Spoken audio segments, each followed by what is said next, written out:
जय श्री हरि नारायण भक्तों, आशा है आप सभी का दिन मंगलमय रहे। आज हम आप सभी के लिए लेकर आए हैं वरुथिनी एकादशी की व्रत कथा, महत्व और संपूर्ण पूजा विधि। तो चलिए बिना देर किए वीडियो को शुरू करते हैं। एक बार की बात है, धर्मराज युधिष्ठिर श्री कृष्णा से बोले, हे भगवान, मैं आपको नमस्कार करता हूँ। आपने चैत्र मास के शुक्ल पक्ष की एकादशी अर्थात कामदा एकादशी के बारे में विस्तार पूर्वक बतलाया, लेकिन अब आप कृपा करके वैशाख कृष्ण एकादशी का क्या नाम है तथा उसकी विधि एवं महात्म्य क्या है, कृपया कर मुझे विस्तार से बता लाइए। भगवान श्री कृष्ण ने कहा, हे राजेश्वर, वैशाख मास के कृष्ण पक्ष में जो एकादशी आती है उसे वरुथिनी एकादशी के नाम से जाना जाता है। यह सौभाग्य देने वाली, सब पापों को नष्ट करने वाली तथा अंत में मोक्ष देने वाली है। इसका महात्म्य एवं कथा मैं आपसे कहता हूँ। प्राचीन काल में नर्मदा नदी के तट पर मांधाता नामक राजा राज्य करते थे। वह अत्यंत दानशील तथा तपस्वी थे। एक दिन जब वह जंगल में तपस्या कर रहे थे, तभी न जाने कहां से एक जंगली भालू आया और राजा का पैर चबाने लगा।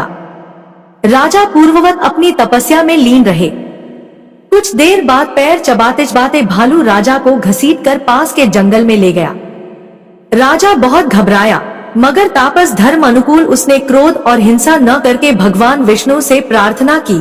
करुण भाव से भगवान विष्णु को पुकारा। उस राजा की पुकार सुनकर भगवान श्री हरि विष्णु प्रकट हुए और उन्होंने चक्र से भालू को मार डाला। राजा का पैर भालू पहले ही खा चुका था। इससे राजा बहुत ही शोकाकुल हुए। उन्हें दुखी देखकर भगवान विष्णु बोले, हे वत्स, शोक मत करो। तुम मथुरा जाओ और वरुथिनी एकादशी का व्रत रखकर मेरी वराह अवतार मूर्ति की पूजा करो। उसके प्रभाव से पुनः सुदृढ़ अंगों वाले हो जाओगे। इस भालू ने तुम्हें जो काटा है, यह तुम्हारे पूर्व जन्म का अपराध था। भगवान की आज्ञा मानकर राजा मांधाता ने मथुरा जाकर श्रद्धा पूर्वक वरुथिनी एकादशी का व्रत किया। इसके प्रभाव से राजा शीघ्र ही पुनः सुंदर और संपूर्ण अंगों वाला हो गया और अंत में इसी एकादशी व्रत के प्रभाव से राजा मांधाता को स्वर्ग मिला। जो भी व्यक्ति भय से पीड़ित है, उसे वरुथिनी एकादशी का व्रत रखकर भगवान विष्णु का स्मरण करना चाहिए। इस व्रत को करने से समस्त पापों का नाश होकर अंत में मोक्ष की प्राप्ति होती है। व्रत और पूजा विधि। दशमी तिथि को सूर्यास्त से पहले सात्विक भोजन करें। अगले दिन एकादशी तिथि को सुबह सूर्योदय से पहले सभी कामों से निवृत्त होकर स्नान कर ले। इसके बाद व्रत का संकल्प ले। तत्पश्चात भगवान विष्णु की अक्षत, दीपक, नैवेद्य आदि 16 सामग्री से उनकी विधिवत पूजा करें। फिर यदि घर के पास ही पीपल का पेड़ हो तो उसकी पूजा भी करें और उसकी जड़ में कच्चा दूध चढ़ाकर घी का दीपक जलाएं। घर से दूर है तो तुलसी का पूजन करें।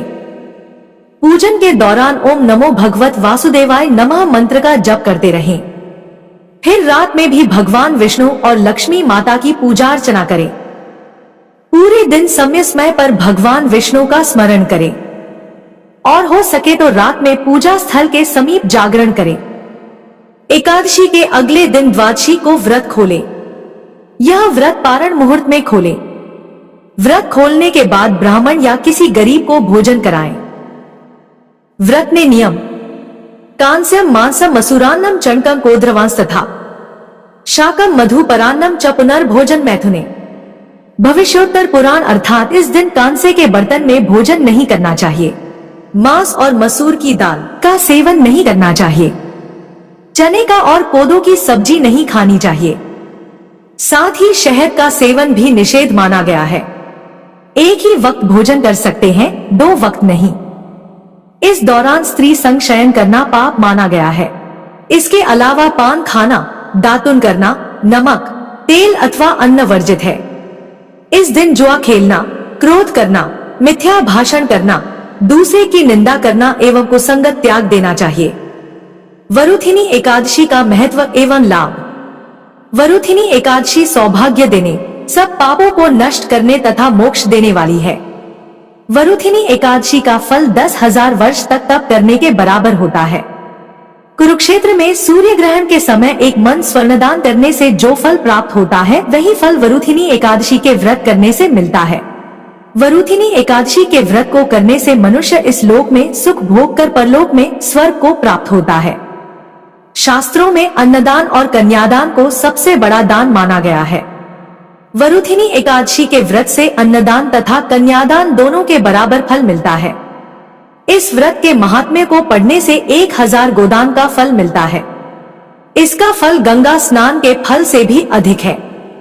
जय श्री हरि नारायण भक्तों, आशा है आप सभी को यह कथा पसंद आई होगी। वीडियो अच्छी लगी तो वीडियो को लाइक कीजिए और कमेंट में जय श्री हरि नारायण अवश्य लिखें। और ऐसी भक्तिपूर्ण जानकारी पाने के लिए हमारे चैनल को सब्सक्राइब करना ना भूलें।